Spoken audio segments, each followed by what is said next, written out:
Tollywood super star Mahesh Babu గురించి ఏ చిన్న update వచ్చినా అది సోషల్ మీడియాలో సెన్సేషన్ అవుతుంది.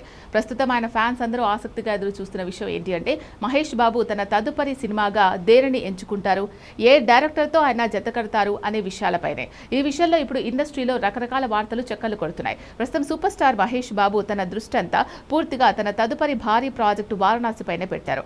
ఆయన ప్రస్తుతం దీనికోసమే కష్టపడుతున్నారు. అయితే ఆయన కొత్తగా ఏ సినిమాకు సంతకం చేయనప్పటికీ ఇండస్ట్రీలో మాత్రం ఆయన తర్వాతి సినిమా దేని గురించి ఉంటుంది, ఏ జోనర్లో ఉంటుంది అనే చర్చలు మాత్రం జోరుగా సాగుతున్నాయి. తాజా ట్రేడ్ వర్గాల సమాచారం ప్రకారం మహేష్ బాబు ఒక ఆసక్తికరమైన కథాంశంతో స్పోర్ట్స్ డ్రామాలో నటించేందుకు ఆసక్తి చూపిస్తున్నట్లు తెలుస్తోంది. ప్రస్తుతం చేస్తున్న ప్రాజెక్టు పూర్తయ్యాక ఈ తరహా కథాంశాన్ని ఆయన ఎంచుకునే అవకాశం ఉందని వినిపిస్తోంది. ఈ నేపథ్యంలో మహేష్ బాబు తదుపరి చిత్రాల గురించి మరిన్ని ఆసక్తికరమైన రిపోర్ట్లు వస్తున్నాయి.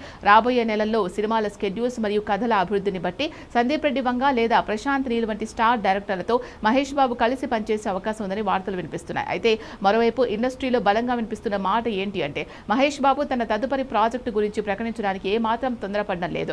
మహేష్ బాబు ప్రస్తుత ప్రాజెక్టు వారణాసి ప్రపంచవ్యాప్తంగా ఎలాంటి ఫలితాన్ని అందుకుంటుంది, ప్రేక్షకులను ఎలా ఆకట్టుకుంటుంది అనే అంశాన్ని పరిశీలించిన తర్వాతే తన భవిష్యత్ చిత్రాల గురించి ఆయన తుది నిర్ణయం తీసుకోవాలని భావిస్తున్నారు. ప్రస్తుతానికి ఈ స్పోర్ట్స్ డ్రామా అనేది కేవలం ఇండస్ట్రీలో నడుస్తున్న ఒక ప్రచారం మాత్రమే. ఒకవేళ ఇదే నిజమైతే మహేష్ బాబు అంతకు ముందు చేయని ఒక కొత్త జానర్ను అది ఇంత భారీ స్థాయిలో చూడడం అభిమానులకు నిజంగా ఒక విందు అని సినీ క్రిటిక్స్ అభిప్రాయపడుతున్నారు.